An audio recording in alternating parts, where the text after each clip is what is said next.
বিসমিল্লাহির রহমানির রাহিম। হযরত আয়েশা রাদিয়াল্লাহু আনহা থেকে বর্ণিত, তিনি বলেন, এমন দিন খুব কমে গিয়েছে যেদিন সকালে বা বিকালে নবী করিম সাল্লাল্লাহু আলাইহি ওয়াসাল্লাম আমার পিতা আবু বকর রাদিয়াল্লাহু আনহু এর ঘরে আসেননি।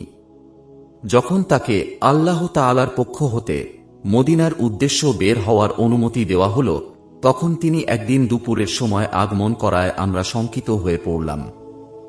আবু বকর রাদিয়াল্লাহু আনহুকে এ সংবাদ জানানো হলে তিনি বলে উঠলেন, নবী করিম সাল্লাল্লাহু আলাইহি ওয়াসাল্লাম বিশেষ কোনো ঘটনার কারণেই অসময়ে আগমন করেছেন। যখন নবী করিম সাল্লাল্লাহু আলাইহি ওয়াসাল্লাম প্রবেশ করলেন, তখন তিনি আবু বকর রাদিয়াল্লাহু আনহুকে বললেন, যারা তোমার কাছে আছে তাদের সরিয়ে দাও।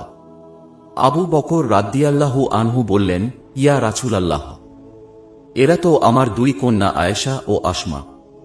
তিনি বললেন, তুমি কি জানো আমাকে তো বের হওয়ার অনুমতি দেওয়া হয়েছে। আপনার সঙ্গে সফর হওয়া আমার কাম্য ইয়া রাসূলাল্লাহ। তিনি বললেন, হ্যাঁ, তুমি আমার সফর সঙ্গী হবে।